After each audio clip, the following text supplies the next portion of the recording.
funciones de la serie mieloide. Recordándoles el cuadro, pues, los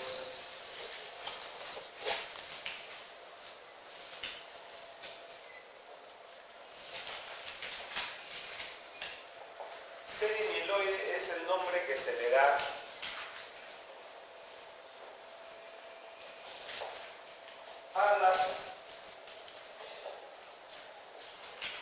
a los glóbulos blancos cuyo origen y maduración se realiza en la médula ósea.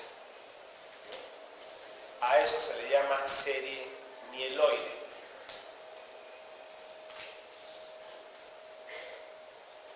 Tiene también un defecto esta nomenclatura, porque esto se estudió en las aves y en las aves es claro que la serie linfoide, la otra serie, los otros componentes de los glóbulos blancos, su maduración se realiza en órganos llamados linfoides, que son los ganglios linfáticos, ¿no? el timo y la bolsa de Fabricio. Pero los humanos, los mamíferos, no tenemos bolsa de Fabricio. Y entonces la función bolsa de Fabricio se ha venido a alojar en la propia médula ósea. O sea que una parte, ¿no?, de la serie linfoide, que es el otro componente de la serie blanca, en realidad también su desarrollo y maduración se hace en la médula ósea. Entonces,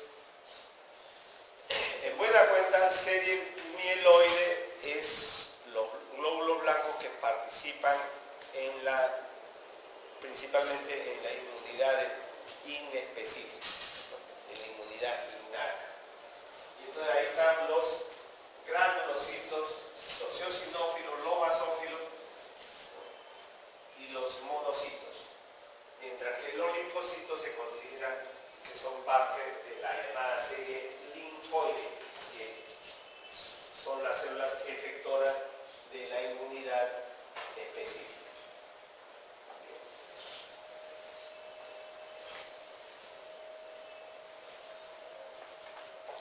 Estas células intervienen en el fenómeno fisiológico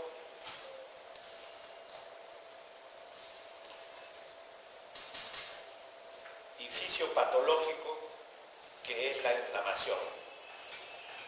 La inflamación es un fenómeno en el cual pues uno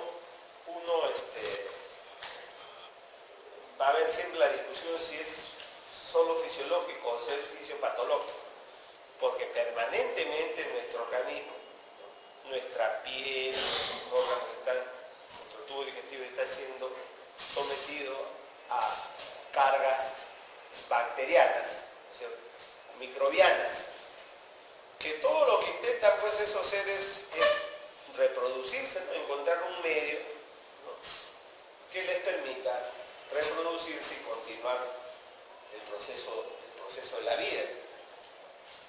Y entonces en ese intento van a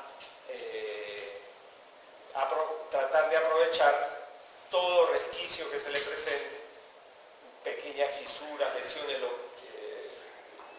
que hay en nuestro organismo, que las hay permanentemente, ¿no es cierto? Y entonces tiene que haber un sistema en el que inmediatamente se trata de vencer esta carga que está buscando invadir nuestro organismo. Así como en la hemostasia, ¿cierto?, es un sistema fisiológico que busca mantener la integridad de la circulación. En este caso es mantener la integridad e identidad del individuo. Ya forma parte de esta primera fase de esto, la primera parte de esto es la inflamación.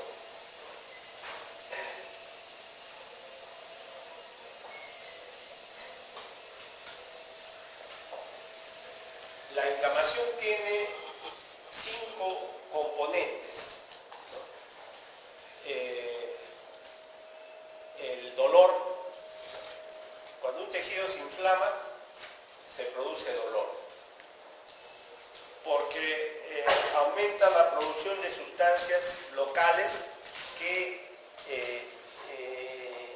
estimulan terminaciones nerviosas, ¿no?, portadoras de la sensación de dolor, ¿no? Lo cual pues es una buena alarma que nos indica que hay algo, por ejemplo una pequeña espinita, ¿no?, que se ha metido en nuestra piel y que sería muy útil retirarla, pues, hasta los mamíferos, las aves tienen ese sistema, ¿no? Se les clava una espina, entonces van a tratar de sacarla. En las especies colaboradoras va a ser el vecino el que les va a ayudar ¿no?, a sacarla, a retirar la espina, a retirar la lesión que puedan tener ahí, a tratar de disminuirla. Entonces, el dolor nos avisa, pues nos avisa que algo anda mal, ¿no? Si no, nos quemaríamos, nos hincaríamos, nos lesionaríamos y ni cuenta nos damos. Y entonces, el dolor convoca, como ven, a nuestro psiquismo ya, para tener en cuenta que hay una lesión que debe ser atendida directamente o por lo menos retirándose de la lucha, de los mayores peligros, porque no se está en condiciones de actuar como cuando hay la total integridad del organismo, ¿cierto? Entonces, el primer componente es dolor, pero también existe rubor, o sea, se pone roja la zona que se inflama. Esto ya es una consecuencia de la vasodilatación que se produce. O sea, como parte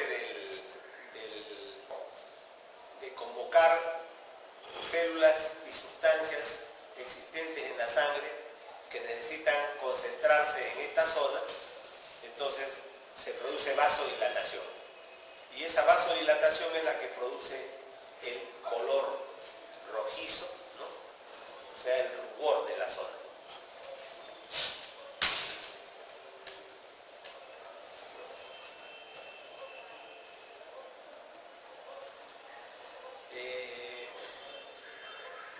Esta misma vasodilatación se acompaña de aumento de la permeabilidad vascular, ¿no?, sobre todo a nivel capilar. Entonces, las uniones entre células endoteliales se debilitan, se hace más laxa para permitir el flujo de leucocitos, macrófagos, complementos, todas estas sustancias para que puedan fluir con más facilidad, y entonces se produce el edema, se hincha. Entonces,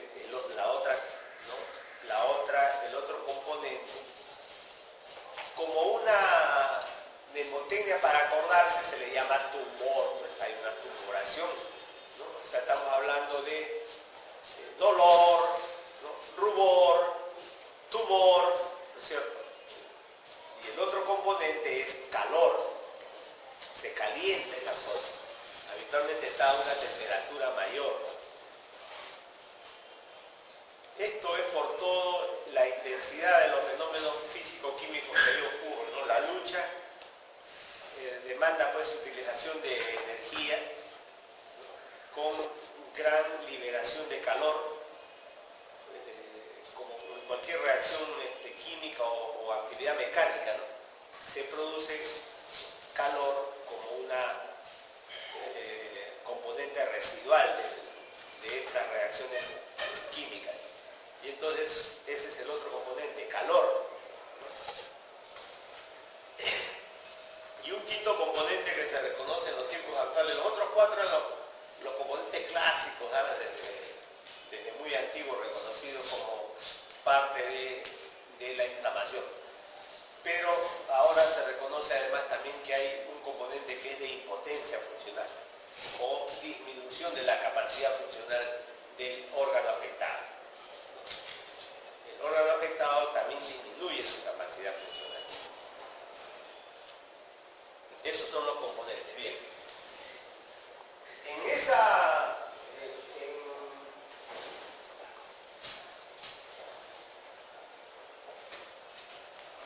Los componentes celulares de ese proceso, la intervención celular inmunológica en ese proceso está dada por la presencia de neutrófilos, macrófagos, linfocitos, que tienen una secuencia en su aparición.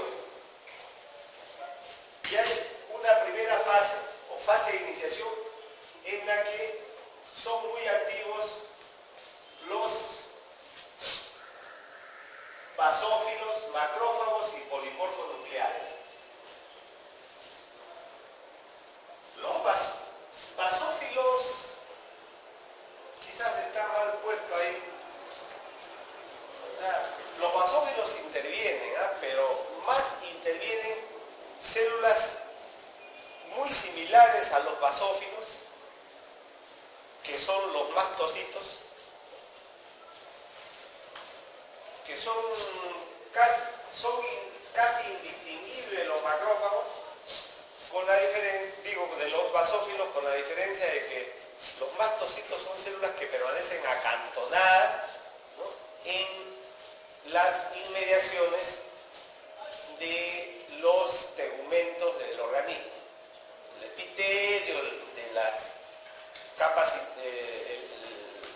la mucosa enteral, o todas las demás mucosas del organismo, inmediatamente por debajo del epitelio, ¿no?, en el tejido, el que llamamos tejido conectivo, uno de sus grupos, de sus células allí presentes son los mastocitos.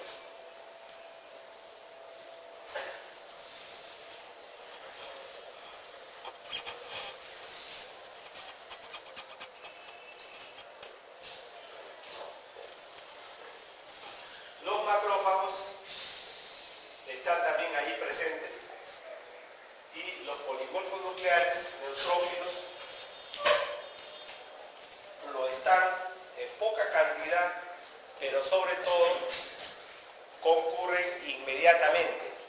Inmediatamente se hacen presentes cuando está ocurriendo una invasión bacteriana o de cualquier otra sustancias extrañas al organismo.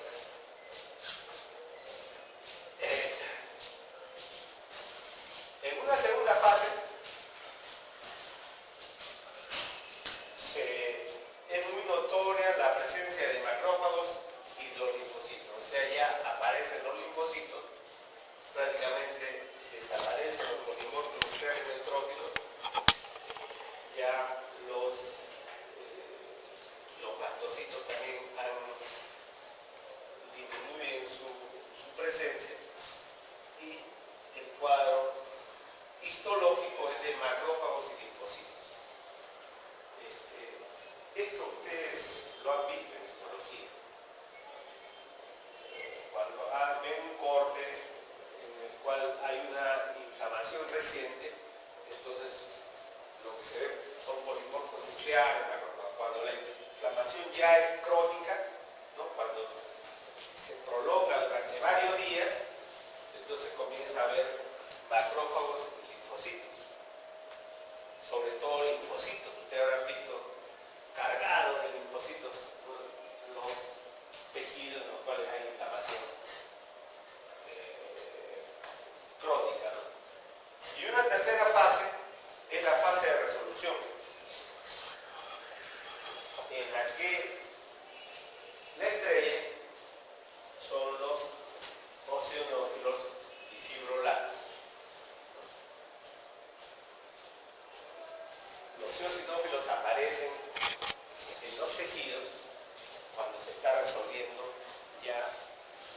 inflamaciones.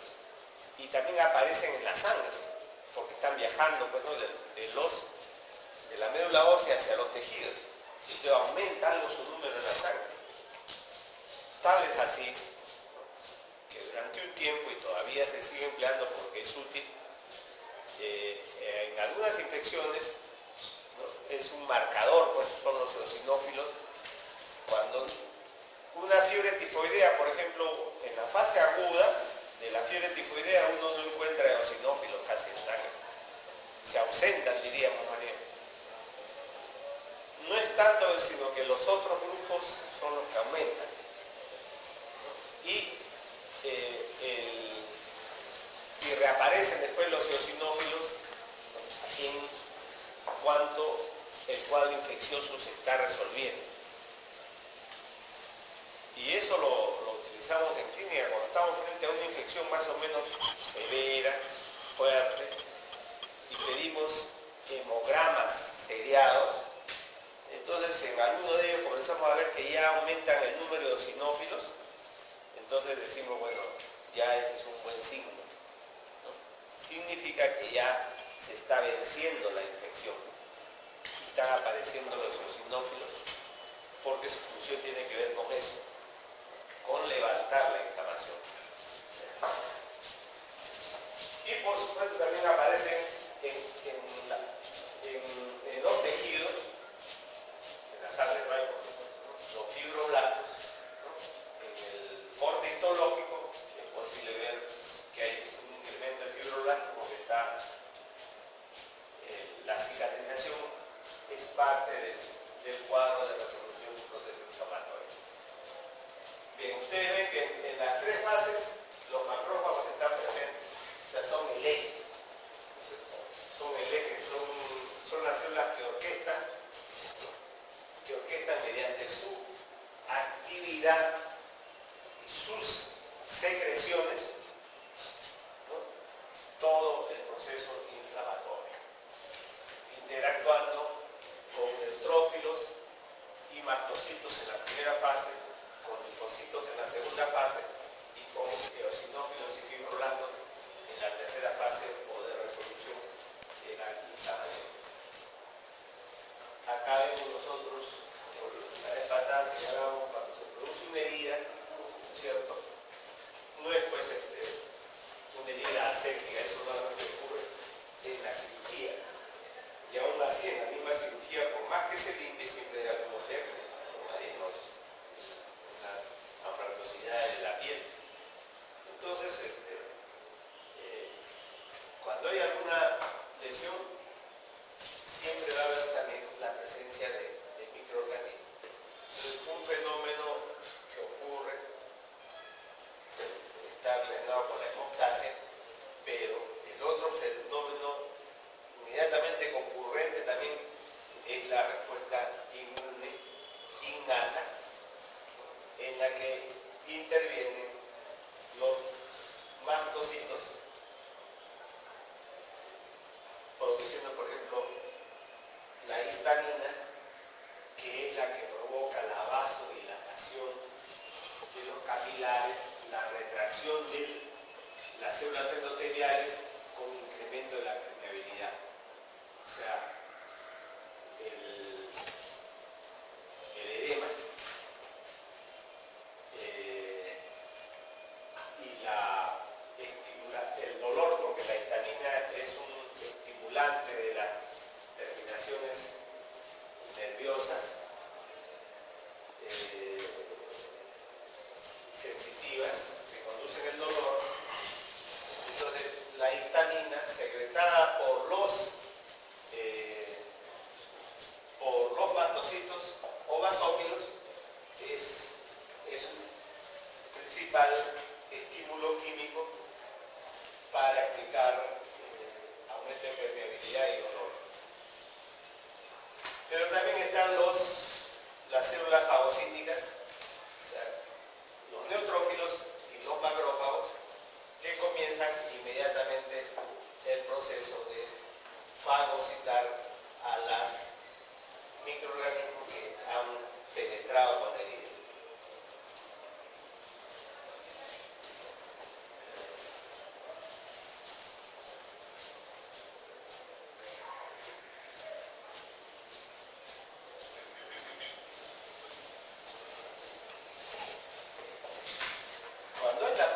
aguda de una enfermedad puede ser una herida, ¿no es cierto?, visible en la piel, pero pueden ocurrir también internamente, ¿no?, a nivel enteral, o incluso más distalmente en zonas, en músculos, etcétera, a través de las cuales ha llegado microorganismos. Para la información de ustedes, todos los días millones de bacterias se traslocan del tubo digestivo hacia la circulación portal y llegan al hígado, todos los días. Y entonces están ahí, el hígado está permanentemente luchando, ¿no?, contra esta carga bacteriana que le llega irremediablemente por las características que tiene la circulación portal, ¿no?, que recoge líquido, sangre del tubo enteral. Pero es una cantidad que es controlable por nuestro organismo. Pueden ocurrir lesiones, pueden ocurrir coágulos cargados de estas bacterias que viajan y se instalan en algún órgano y ahí comienzan a crecer, formando, por ejemplo, abscesos. Entonces, no necesariamente siempre es visible una lesión externa para que hablemos de un proceso inflamatorio microbiano. Menos aún cuando la inflamación pueda deberse no a una carga microbiana, sino a fenómenos autoinmunes que también producen un fenómeno similar al de la inflamación en nuestro organismo. Entonces, en esa inflamación se producen muchas sustancias en la zona inflamatoria, pero también a nivel sistémico. O sea, la inflamación convoca inmediatamente el concurso de otros órganos para luchar contra la inflamación. El sistema inmunológico, el hígado, etc. De tal manera que todo el organismo se pone en lucha y comienza a producirse una serie de sustancias a nivel del hígado principalmente, que son llamadas reactantes de fase aguda. Como les señalaba, la proteína C reactiva es el más conocido de los reactantes de fase aguda. Pero acá vemos una lista bastante extensa de sustancias que comienzan a incrementarse en la fase aguda. Por ejemplo, también el fibrinógeno. El fibrinógeno aumenta su producción durante la fase aguda. Se entiende, ¿no es cierto?, que el depósito de fibrina es una necesidad tanto de los fenómenos de coagulación, ¿no?, que tienen que acompañar a esto porque habitualmente hay una lesión, ¿no?, que compromete vasos sanguíneos, pero también el depósito de fibrina en la zona inflamatoria es parte del mecanismo de la inflamación, de circunscribir la inflamación. Y entonces, inmediatamente se incrementa la producción de fibrinógeno. Y esto también nos da una prueba clínica, ¿no?, que se llama la velocidad de sedimentación. Cuando aumenta el fibrinógeno, ¿no?, de la sangre, por la modificación de las cargas eléctricas presentes en el plasma sanguíneo, esto hace que los eritrocitos aumenten la velocidad con la cual precipitan. Es un asunto de cargas eléctricas, ¿eh? fibrinógeno, el incremento de fibrinógeno hace que los eritrocitos se precipiten con más facilidad cuando la sangre es puesta en reposo. Normalmente, ¿no?, como decíamos que es una suspensión, ¿no es cierto?, la sangre. Si nosotros ponemos la sangre en reposo, ¿no?, con un anticoagulante, los eritrocitos se van a precipitar, ¿no? Conforme pasa el tiempo, en las horas hay una velocidad de precipitación de los eritrocitos. Esa velocidad con la cual se precipita se llama velocidad de sedimentación. En este caso, velocidad de sedimentación de los eritrocitos. Abreviado velocidad de sedimentación, salvo que se diga otra cosa. Si decimos velocidad de sedimentación, estamos hablando de velocidad de sedimentación eritrocitaria. En algunos sitios ponen BSE, pero otros ponen BS, ¿no?, velocidad de sedimentación. Entonces, esta aumenta la velocidad de sedimentación en cuanto hay una infección, cuando hay, como decimos, cuando hay cuadro orgánico, porque a veces sospechamos y decimos, esta paciente le duele. Nadie está en el cuerpo de otra persona, ¿no es cierto?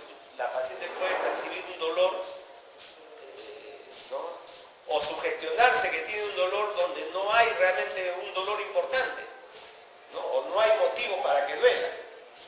Entonces te pone en duda y entonces comienzas a pedir los reactivos de fase aguda, ¿cierto?, las sustancias reactantes de fase aguda. Principalmente son dos: la velocidad de sedimentación y la proteína C reactiva como marcador. Hay laboratorios más sofisticados que te pueden, ¿no?, hacer el dosaje de alguna de estas otras sustancias más, o con un complemento para, ¿no?, identificar que hay un fenómeno inflamatorio presente de alguna importancia en el organismo.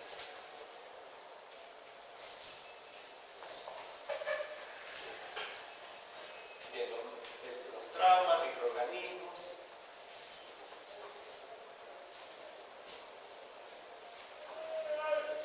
estimulan a granulocitos, macrófagos y linfocitos, produciéndoles la liberación de una serie de mediadores. Esto pues es un tema extremadamente abigarrado. Nadie va a pretender que ustedes, ¿no?, aprendan con detalle, ¿no?, los diversos mediadores, ¿no?, que intervienen en el fenómeno inflamatorio. Tienen que aprenderse de manera general. Por ejemplo, ¿no?, hay interleuquinas y factor de necrosis tumoral, ¿no?, y también interferones que llevan a la producción de fiebre. El fenómeno inflamatorio localizado, cuando aumenta sus proporciones anatómicas, entonces, ¿no?, da origen a fiebre. Es parte de la respuesta inmune, la producción de fiebre, porque esto activa todo nuestro sistema inmunológico.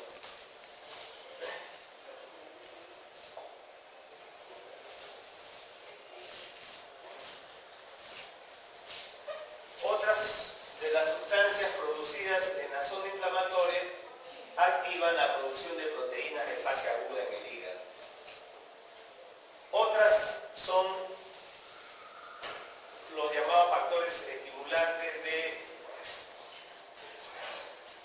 del crecimiento de colonias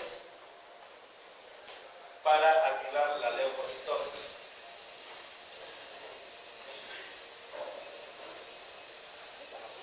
Ahí ven otros alumnos,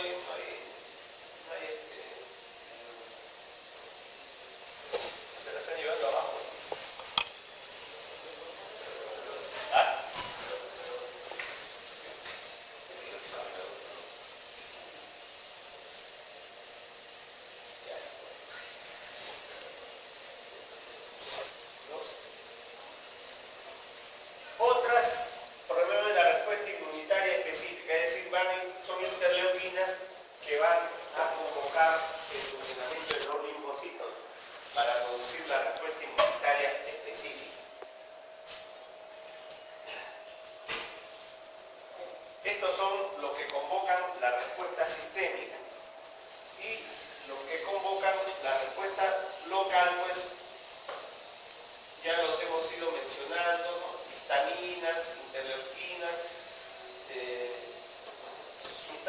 complemento que intervienen en la marginación y migración de polimorfos nucleares, macrófagos y linfocitos hacia la zona de la inflamación.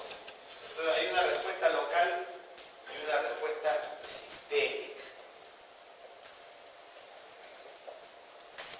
Hay una clase al final del curso que es la respuesta inflamatoria, que por ahí lo dejamos.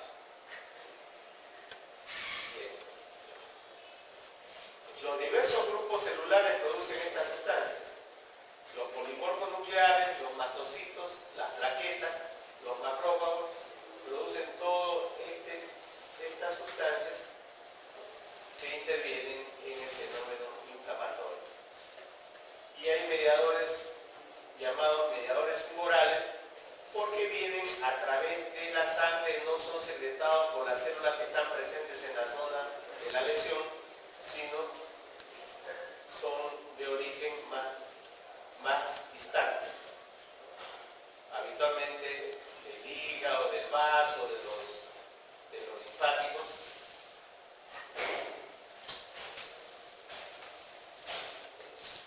Vamos a insistir en algunos detalles de las funciones de los polimorfos nucleares neutróficos.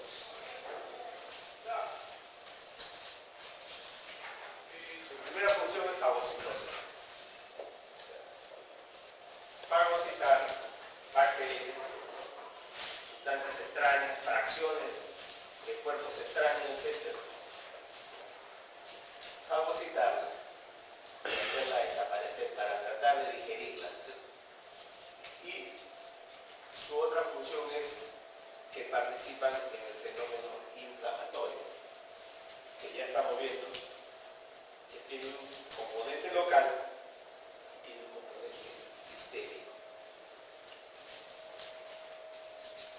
Aquí vemos los polimorfos nucleares,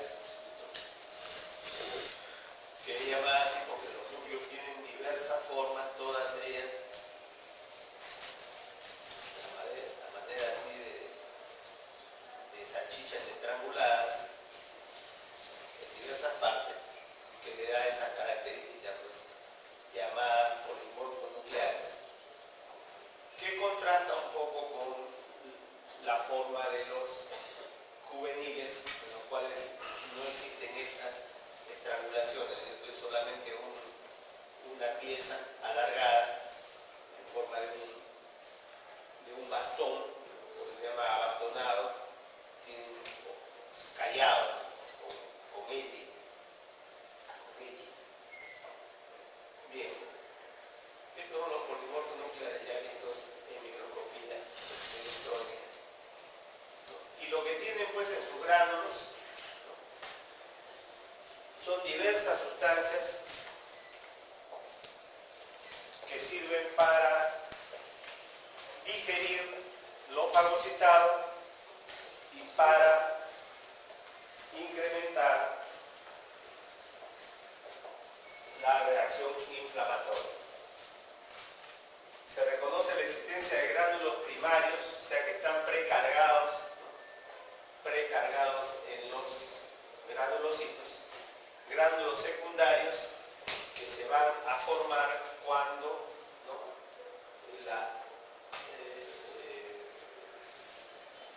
existe la activación de estos granulocitos, ¿no? E incluso gránulos terciarios, cuando ya se prolonga más la activación de estos granulocitos, que recuerden ustedes, ¿no? En general tienen una vida media corta en la circulación y en los tejidos es un poco más larga, pero no tanto tampoco.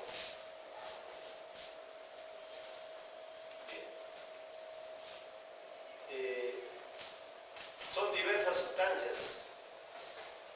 Elastasas, por ejemplo, que digieren pues, las proteínas del medio intercelular. Mieloperoxidasas, que intervienen en la producción de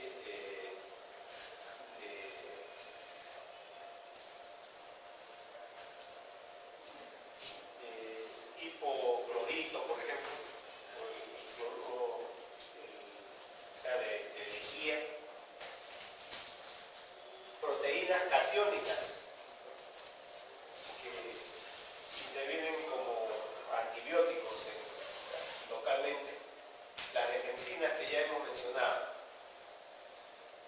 así una serie de sustancias que son bactericidas, que son proteolíticas, o que en este caso, ¿no? Bueno, son proteolíticas también, la gelatinasa, la colagenasa, y estas moléculas de adhesión pues son las que aumentan la interacción con las superficies vasculares y las superficies a atacar. Bien. Hay receptores y producción de sustancias en estos polimorfos nucleares. Receptores para permitir el paso de la sangre a los tejidos, para permitir la fagocitosis, ¿no? Para interactuar con el complemento. Acá hay defensa contra el complemento, es interacción con el complemento, y la producción de sustancias que alteran la matriz tisular, las elastasas, las colagenasas, las gelatinasas, etc. van a destruir, ¿no? La zona, pues, y también la destrucción de microorganismos por degranulación interna hacia los lisosomas que interactúan fusionándose con el lisosoma fagocitario. Acá vemos, ¿no?, el origen medular de estos granulocitos, que es convocado, ¿no?, por las propias sustancias inflamatorias. Entonces, a través de la sangre se produce la migración, ¿no?, la diapéresis, y penetran hacia la zona donde está produciéndose la inflamación. Acá vemos nosotros estas siglas que dice CD34, CD13, CD15,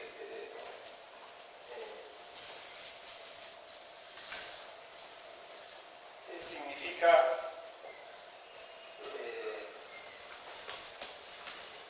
tienen su nombre.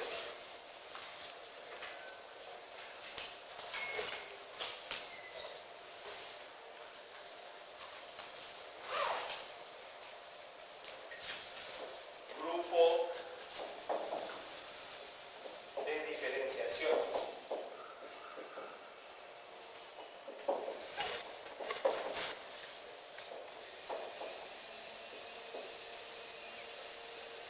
Esa abreviación que han recibido en la nomenclatura previa hasta hace una década y media, infinidad de nombres. Cada laboratorio le ponía un nombre para mencionar que en la superficie de estos granulocitos había encontrado, ¿no?, un tipo de proteína específica, identificable, ¿no?, con sus características, y le ponía un nombre. Entonces, otro laboratorio le ponía otro nombre, hasta que finalmente pues la Convención Internacional acordó llamarlos a todos esos grupos de diferenciación, ¿no?, o racimos de diferenciación, que es lo que recibió a Cluster, para señalar, ¿no?, a las proteínas presentes en las células inmunitarias, ¿no?, que permitía identificarlas a unas de otras. Eso es lo que significa estas siglas.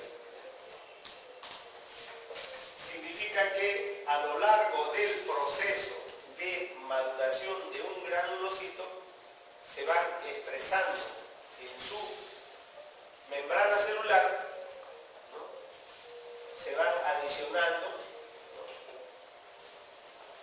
proteínas de membrana que las aprestan para su intervención en el fenómeno inflamatorio. O sea, no están por gusto, no es cierto?, sino son una forma de aprestamiento que les permite salir, por ejemplo, de la médula ósea hacia la sangre.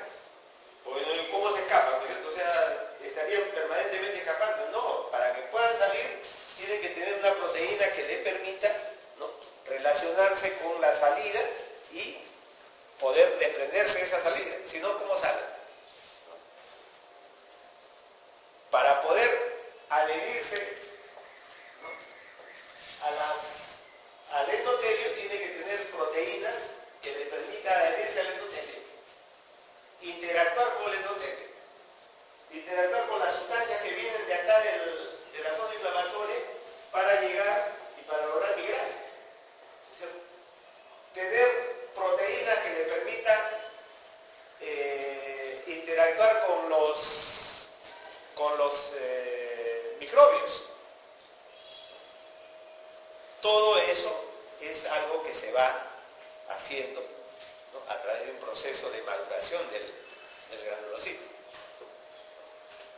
Entonces, eso es lo que, ¿no?, o sea, y es un proceso de maduración. Cuando salen granulocitos que no están suficientemente maduros, entonces todo lo que nos indica es de que la cosa está tan grave que están saliendo ya formas inmaduras, pero nos indica también que están saliendo formas ineficientes, ineficaces, porque no tienen la eficacia, no tienen el nivel de maduración que tienen los otros que han tenido toda la secuencia de aprestamiento, ¿no?, sucesivo para poder actuar.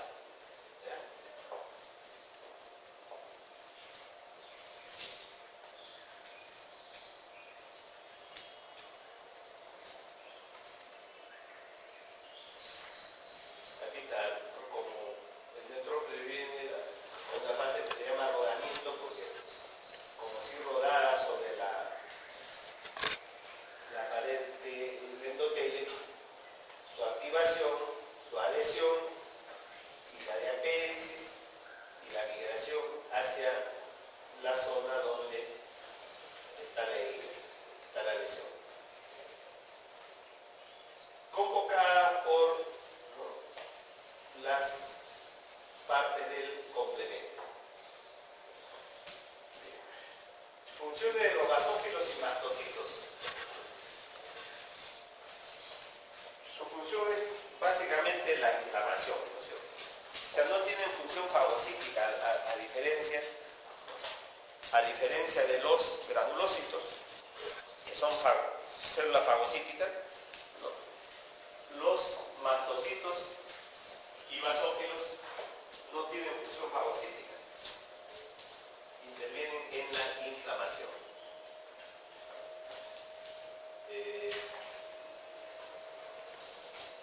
Este es un granulocito basófilo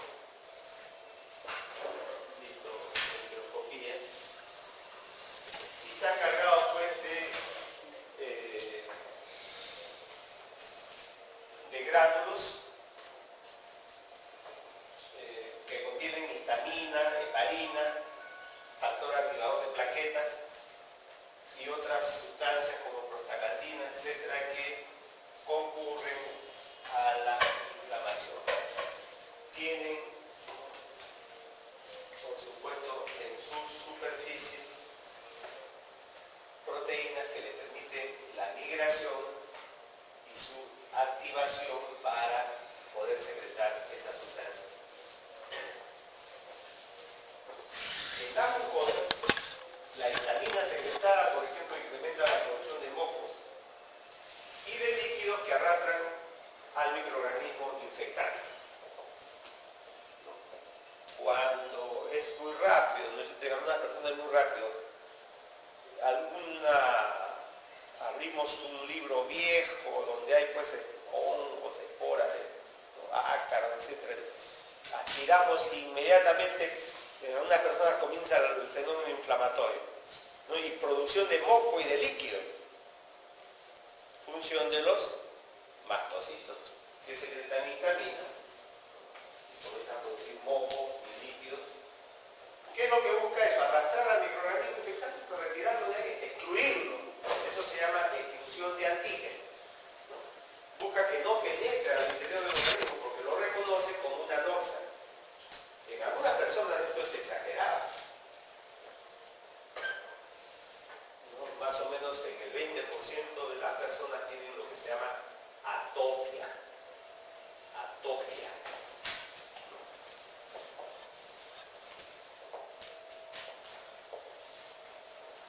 Atopia es sin lugar, porque se le puso a estas enfermedades así, atopias, a las rinitis, a las alergias dérmicas, etcétera, atopias, porque no encontraban dónde ponerlas a la hora de clasificar las enfermedades, ¿no? Porque eran enfermedades infecciosas. Hay enfermedades tumores, pues no, cánceres. ¿Y dónde ponemos estas? Atopia significa sin lugar, ¿no? En realidad pues son inmunológicas, ¿no?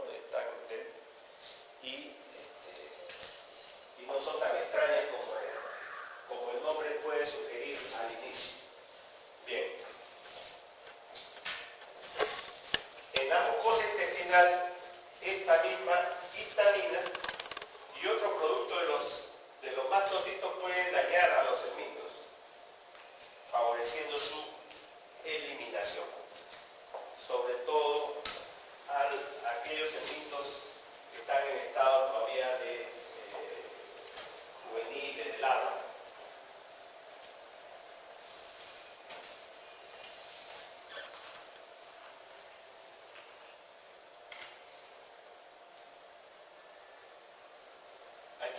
Aquí el detalle de que muchas sustancias, incluyendo fármacos como por ejemplo los salicilatos, los AINES, ¿no?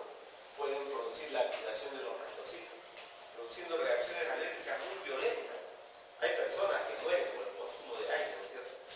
Por el consumo de un antiinflamatorio. Toma un antiinflamatorio y se le produce una reacción tan enérgica a nivel de todo el organismo que la persona le da edema de glotis, rinitis, se hincha y antes de que pueda ser socorrida, se muere. Entonces, la tetracina, que es colorante, ese colorante amarillo que se usa mucho en el preparado pues, de comidas estas comidas envasadas, ¿verdad? Y así unas otras sustancias también tienen un efecto estimulante que puede ser muy enérgico de estos mastocitos.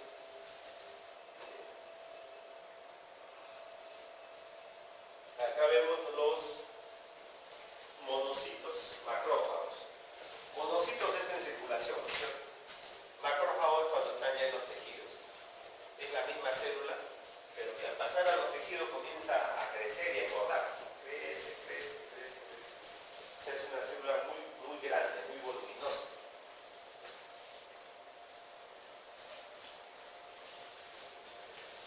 Y que recibe algunos nombres especiales en algunos sitios porque así se les ha descrito histológicamente, pero después los estudios ya moleculares han llegado a la conclusión de que se trata de la misma célula. Son la microglia, son macrófagos. Las células de Kupffer del hígado son macrófagos. Los macrófagos alveolares del pulmón son macrófagos. Los osteoclastos que remodelan el hueso son macrófagos.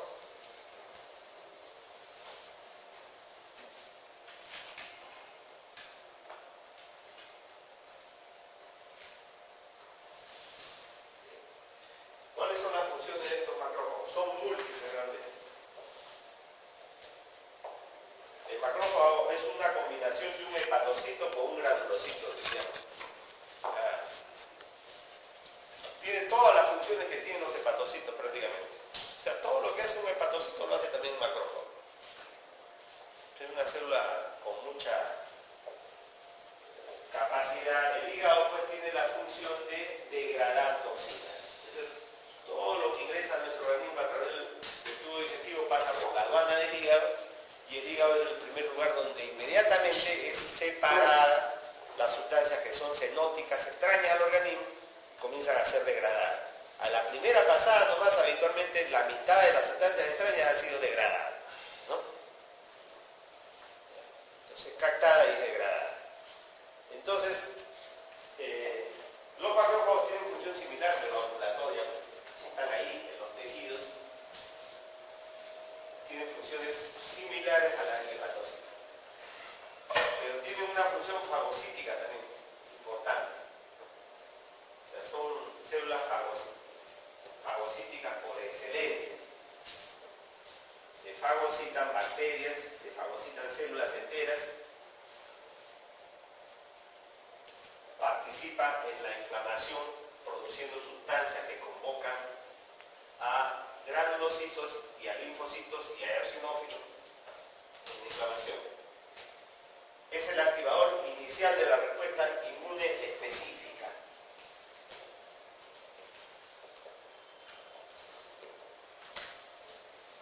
Al fagocitar, ¿no?, una bacteria, por ejemplo, la fracciona en sus diversos componentes, ¿no?, identifica, ¿no?, en su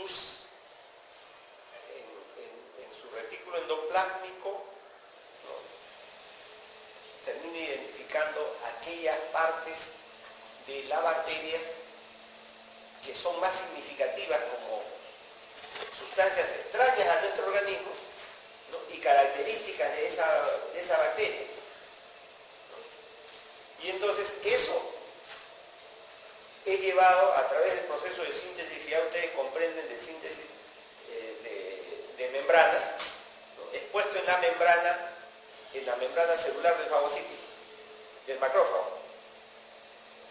Es expuesto para que las células específicas del sistema inmunológico, que son los linfocitos, la reconozcan como un componente extraño al organismo contra lo cual hay que luchar. O sea, a eso le llaman presentar antígenos. Los macrófagos son las células presentadoras de antígenos por excelencia.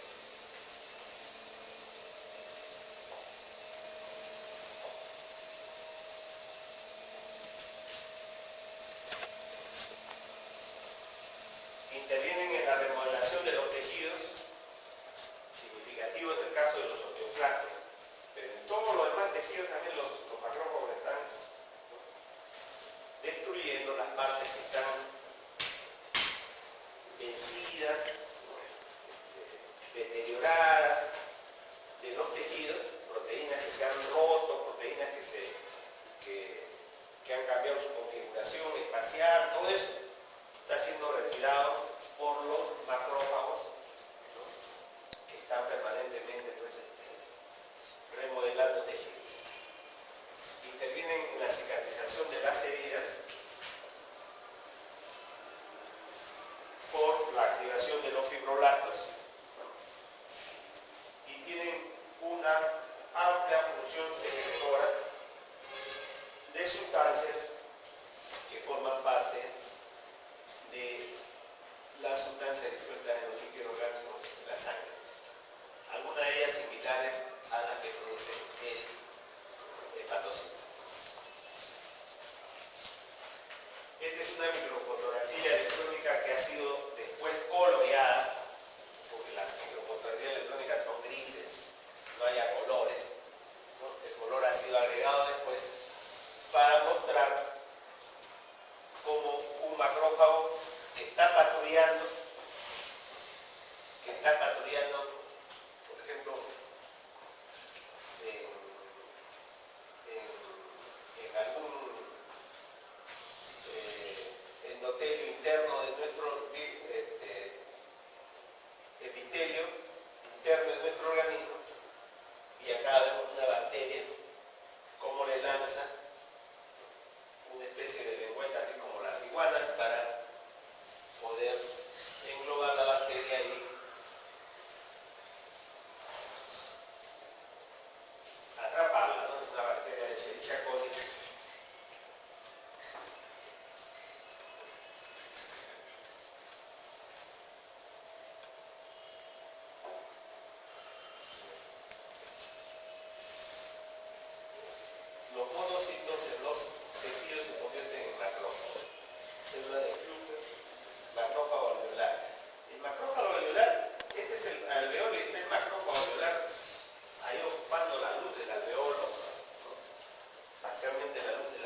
microorganismo y vuelve a meterse. O sea, a nivel de nuestros alveolos, ¿no? Estos macrófagos salen a patrullar el alveolo. No encuentran nada, se vuelven a meter y están patrullando permanentemente nuestros alveolos, ¿no?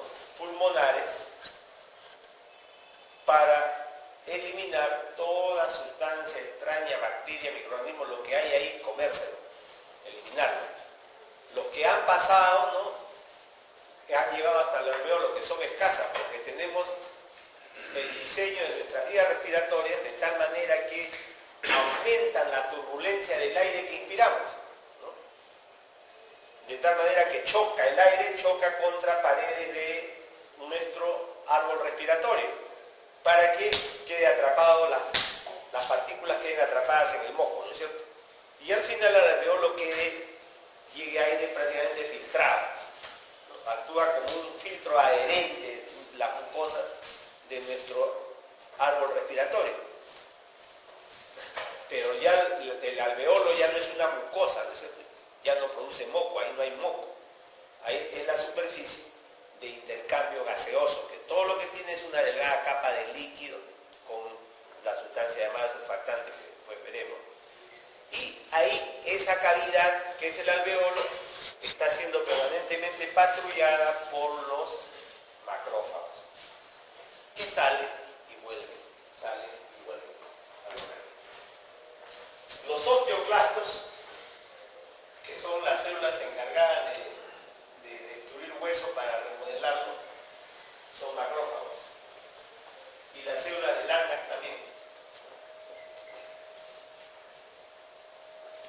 Hay una discusión, al igual que en relación con los mastocitos. Las células de Langerhans son células que están acantonadas debajo de la piel. ¿Ya? Son células grandes, voluminosas, y que son células también presentadoras de antígenos. O sea, tienen toda la función similar a los macrófagos.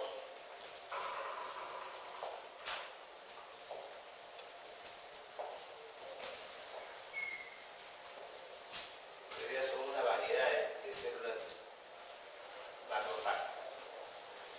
Acá vemos el alveolo, el macrófago alveolar.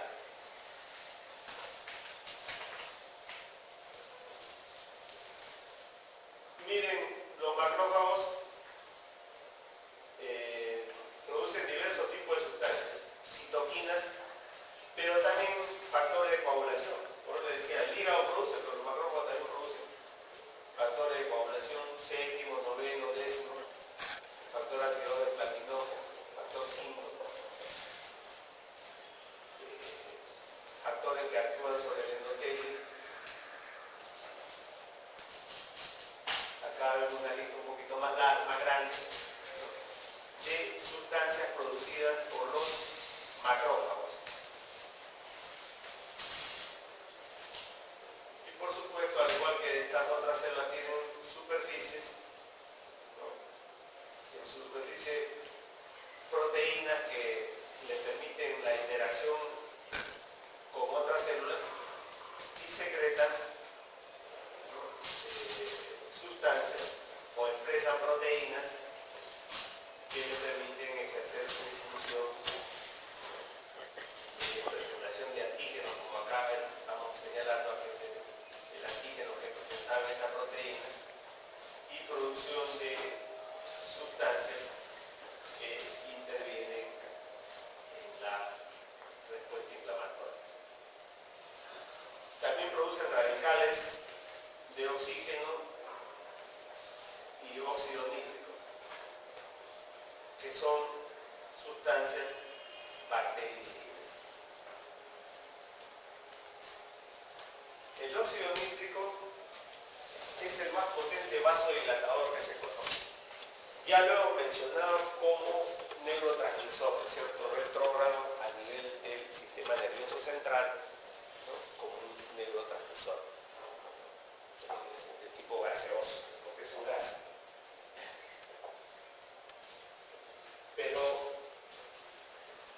aumenta su concentración, tiene efectos bactericidas al unirse con átomos de hierro presentes en ciertas enzimas que son fundamentales en los procesos vitales de microorganismos como hongos, parásitos y bacterias. Entonces, prácticamente actúa como un quelante de hierro orgánico. Entonces retira el hierro orgánico y este hierro es una sustancia esencial para los sistemas enzimáticos de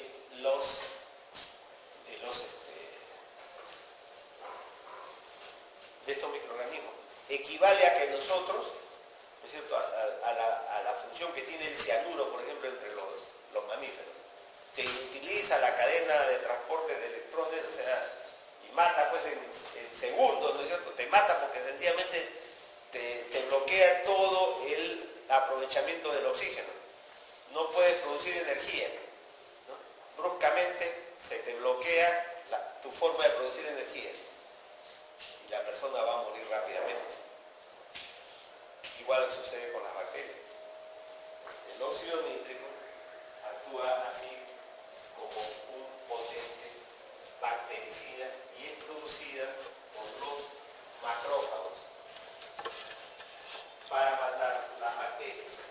Las bacterias que han sido primero fagocitadas, ¿no? O sea, no es que lance óxido nítrico hacia afuera, sino que se produce la fagocitación y el óxido nítrico es producido ahí para bombardear a estos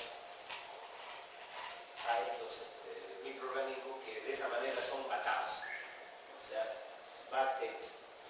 No solamente se las come, sino los mata.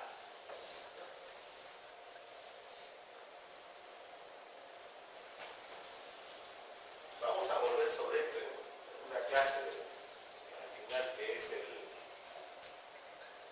equilibrio oxidativo, antioxidativo del organismo. Pero los macrófagos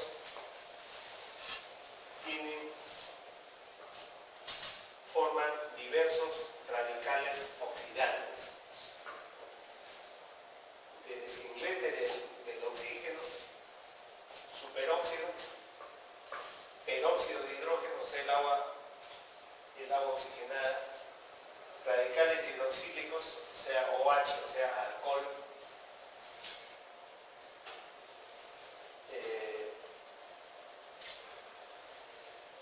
halogenados, como el hipoclorito. El hipoclorito es el más abundante por acción de la peroxidasa, porque sencillamente el halógeno más abundante en nuestro organismo es el cloruro. No tenemos yoduro de manera importante, no tenemos fluoruro de manera importante, pero tenemos cloruro en cantidad. Y por eso se forman hipocloritos. ¿Qué cosa es el hipoclorito? La lejía. Entonces los macrófagos miren lo que produce. Produce agua oxigenada, produce alcohol, produce lejía. Y no solamente eso, por descarboxilación de los aminoácidos produce, ¿qué cosa es esto? Aldehído. ¿Qué cosa es? Utilizan para preservar los cuerpos, para matar las bacterias de los cuerpos. ¿Sabes? Formaldehído, formol, ¿no es cierto?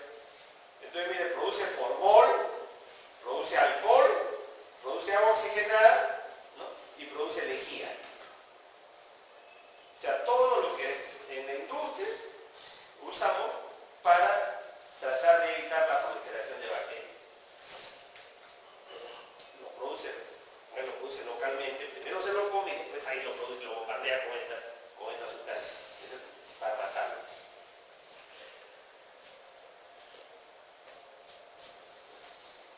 Después recién es que se ha descubierto pues que eso es lo que hacen.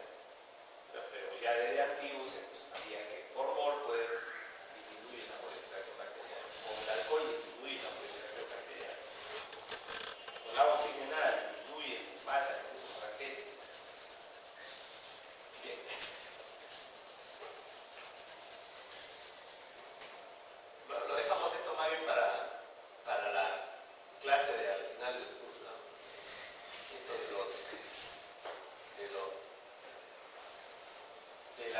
concentración del oxígeno.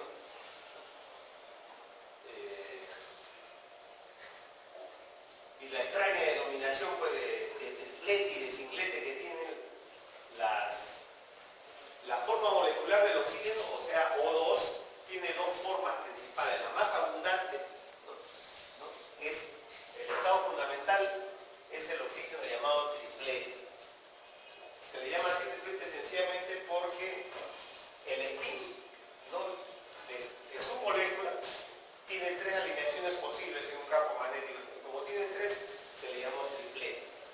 Y como la otra forma solamente tiene uno, se le llamó singlete. Esta es la forma activada del oxígeno.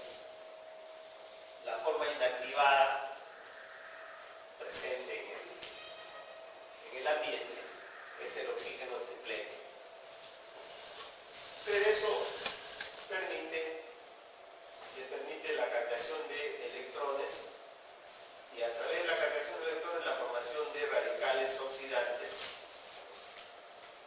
Si capta un electrón, se convierte en superóxido. Si capta dos, en peróxido. Si capta tres, en hidroxilo más agua. Y si capta cuatro electrones, ya se convierte en dos moléculas de agua. Acá vemos la formación de diversos compuestos con actividad bactericida.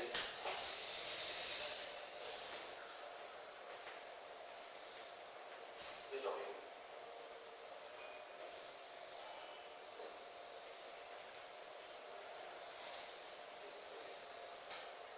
Es lo mismo que hemos estado señalando realmente que un cuadro. Vamos a ver los eosinófilos. Los eosinófilos tienen dos funciones principales: destrucción de parásitos y resolución del proceso inflamatorio.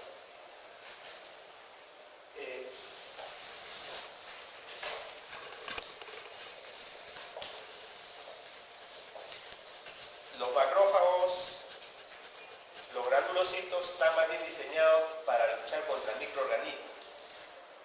Pero otra de las noxas en nuestro organismo son los parásitos helmintos, que son ya grandes, ¿no? Son organismos multicelulares de gran tamaño. Y entonces es un problema para nuestro organismo cómo tratar de eliminarlo. Y es ahí donde intervienen los eosinófilos.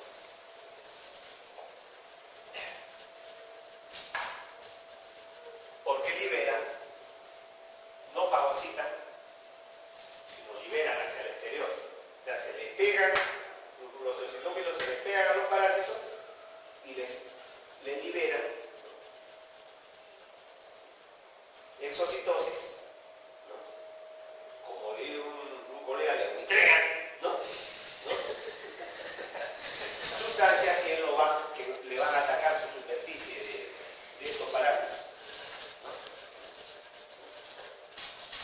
Y entonces son enzimas hidrolíticas, radicales oxidantes, y la proteína básica mayor, que es la glicida directamente. Todas ellas pues son sustancias capaces de lesionar, ¿no?, los tegumentos de estos parásitos. Y entonces, así lesionados estos parásitos, van a tener pérdida de sustancias, ¿no es cierto?, porque no es tan eficiente su sistema de control de pérdida de líquidos. Van a ser atacados por bacterias, es decir, le produce una herida que probablemente termine matando al parásito. Esa es la forma como, y es por eso que aumentan los eosinófilos de manera notable en las infectaciones por helmintos. Si nosotros vemos, ¿no?, un hemograma en el cual vemos que tiene 8, 10, 12, 15% de eosinófilos, prácticamente decimos este paciente tiene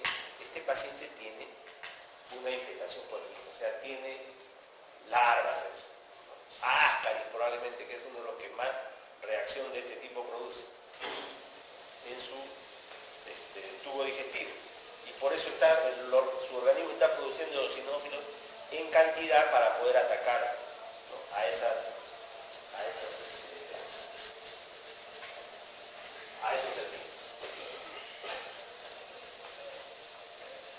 Y también intervienen en la resolución del proceso inflamatorio.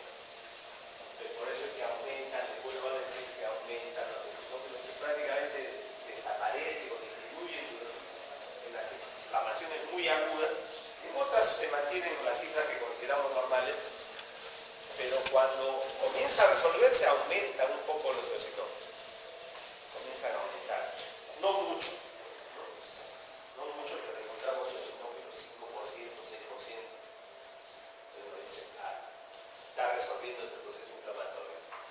Porque producen histaminasas que retiran la histamina, destruyen la histamina que está manteniendo ahí la inflamación destruida. Producen fosfolipasa D, que inactiva el factor activador de plaquetas. Las plaquetas es parte del proceso de coagulabilidad y de inflamación, como lo voy a señalar. Fagocitan una serie de quininas o cininas o con K, si quieren ponerlas en diversas formas, pues en las tres formas van a encontrar ustedes, ¿no?, cininas, quininas y quininas con Q, ¿no?, en su libro. Inhiben la acción de la heparina, fagocitan los complejos inmunes. Se ha ido donde el anticuerpo se ha unido al antígeno, a eso le llaman complejos inmunes, ¿no?, y van a tener estos un factor activador de la respuesta inmunológica. Vienen los eosinófilos y los retiran. Entonces limpian el campo de batalla y producen algunas prostaglandinas que ya no son